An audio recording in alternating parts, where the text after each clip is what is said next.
I sure will. Good morning, everybody. Y'all listening to The Voice. Come on, dig me now. One and only Steve Harvey. Got a radio show. Yeah, I do. Tickle me when I say it, but I do.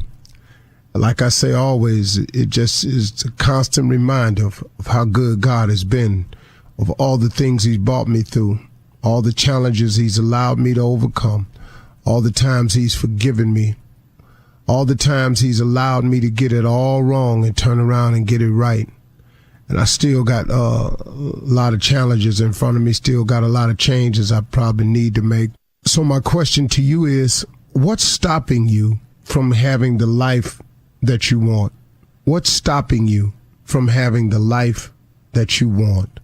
I don't really know a person that doesn't want a good life for themselves or for their families. Now, I know a lot of people who have been beaten down by the process, who, because of some mistakes and some setbacks, some mishaps, a set of circumstances, sometimes just life just deals them a hand of cards and they just figure it's all defeat. I know a lot of people who have given up on achieving the life of their dreams.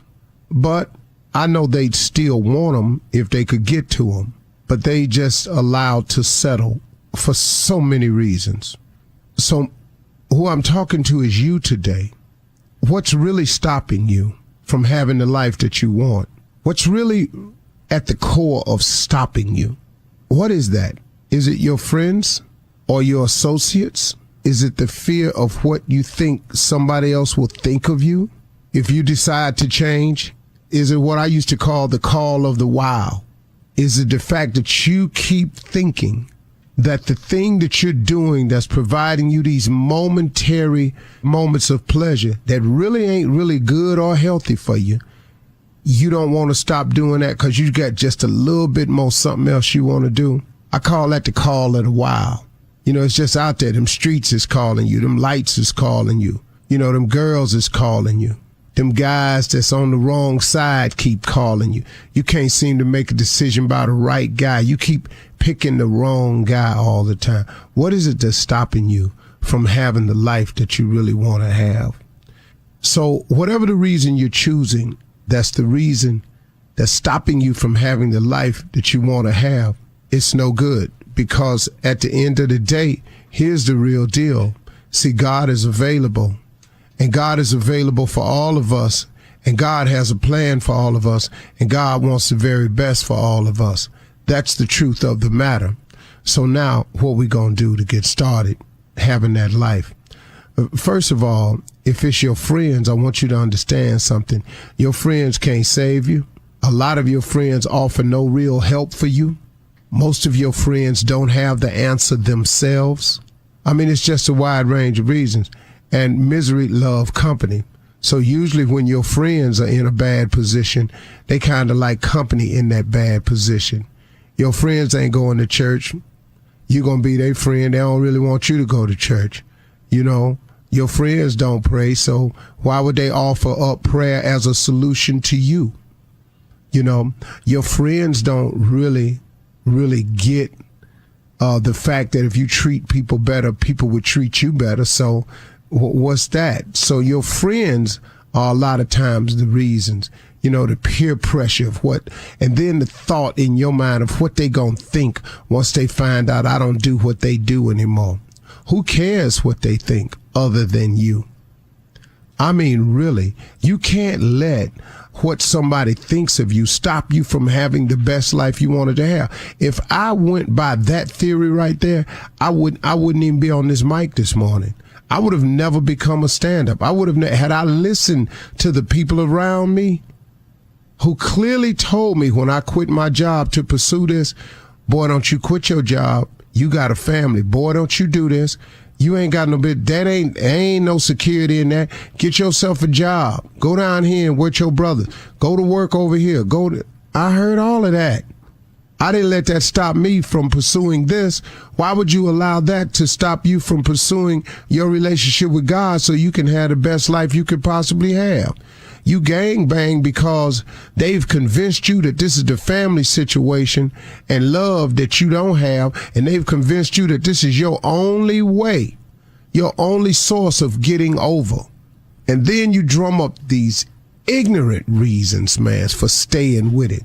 But they sound so good when you listening to everybody else you surrounded by telling you why we gang banging, why we holding this block down, why we slanging this thing here right here, why we letting it go like this here. You keep listening to them when all in your heart of hearts you know this ain't right. You already know, but you allow that form of the call of the wild, that wanting to be accepted by a group of people who trying to get you to accept a way so you can further their progress, to even prove that you worthy to be around them. You got to commit some type of crime to even prove that you worthy to be around them. Then when you get busted on the crime, what happens to that? Where your family at now? They don't come down there to see you because guess what? They can't turn in their ID at the desk at a law enforcement center, so now your homies can't come visit you. And then, you know, your family back out here, they ain't taking care of your family because it's all about them. Then you learn that. What is it that's stopping you from having the life that you always wanted to have? What is it? Why are you a repeat offender?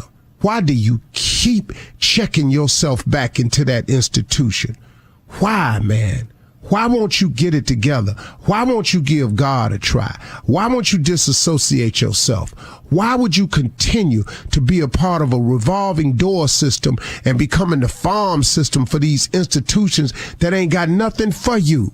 But you keep going back in there, and then every time you go in there, and then your little homies or your gang banging little silly little friends try to make you think that's a badge of honor.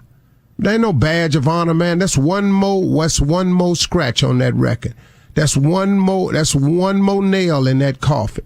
That's one step closer to that third strike where you ain't gonna ever get out. It's one step closer to that graveyard. You keep on. Why would you not give God a try? Why would you not go and see what your life could really be? What is it that's stopping you? What is it? Because see, I got news for you. There's nothing like waking up free. I don't care who you are. There's nothing like waking up with the joy in your heart. Now, if you ain't going to be free, get the joy in your heart, the satisfaction of knowing that you're accomplishing something with your life. Help somebody behind them bars.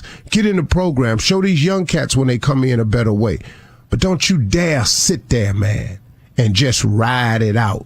And, man, just go and get the fullest life that you can have.